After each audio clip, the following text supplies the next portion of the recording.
चला तर मंडळी, स्वागत आहे तुमचे आपल्या चॅनलमध्ये। आज आपल्या टिफिन सिरीजचा भाग 6वा आहे। यामध्ये आपण सुकी फ्लावर बटाट्याची भाजी कशी बनवायची ते बघणार आहोत।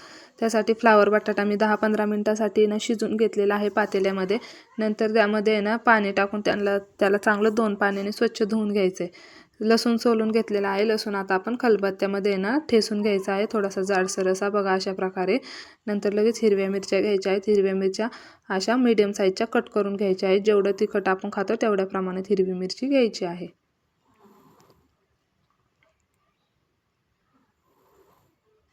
तर बघा हिरवी मिरची कट करून झालेली आहे। आता एक टोमॅटो घेतलाय, टोमॅटो पण बारीक कट करून घ्यायचा आहे।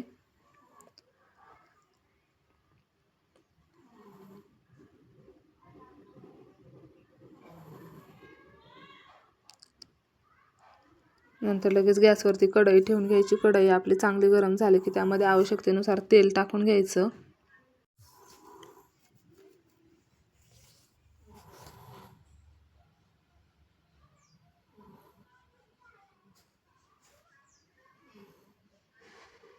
तेल आपलं चांगलं गरम झालं की त्यामध्ये मोहरी टाकून घ्यायची। मोहरी चांगली तडतडून द्यायची। मोहरी तडतडली की लगेच गरम तेलामध्ये मिरच्या टाकून घ्यायच्या।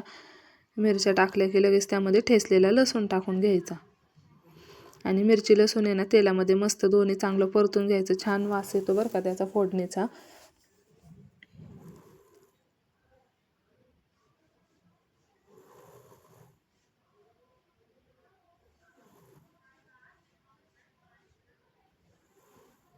मिरची लसूण परतून झालं की लगेच टोमॅटो टाकून घ्यायचा। टोमॅटो पण चांगला तेलामध्ये मऊ होईपर्यंत परतून घ्यायचा।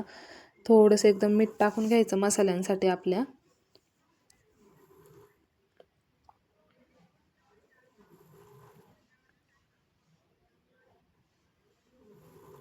थोडीशी हळद टाकून घ्यायची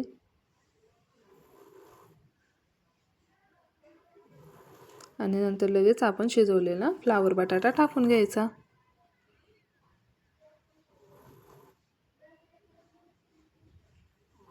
चवीपुरतं मीठ टाकून घ्यायचं त्यामध्ये आणि सर्व मिक्स करून घ्यायचं।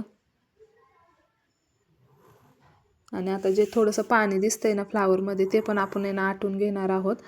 हवं असेल ठेवलं तरी चालतं बरं का, तुम्हाला थोडीशी वल्ली भाजी हवी असेल तर।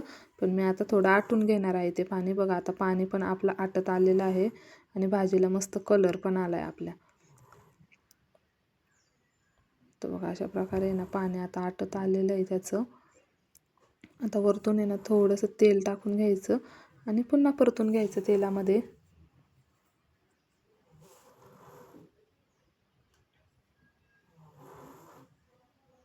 आणि झाली की नाही रेडी एकदम झटपट अशी फ्लावर बटाट्याची भाजी सकाळच्या घाई गडबडीमध्ये।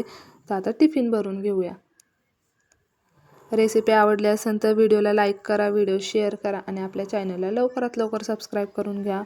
आपल्या टिफिन सिरीजबद्दल जर काही आयडियाज असेल तर मला कमेंट करून नक्की सांगा। तुम्हाला कोणकोणत्या रेसिपी बघायला आवडतील, मी त्या रेसिपी तुमच्यासोबत नक्की शेअर करेल। आणि रेडी आहे आपला टिफिन।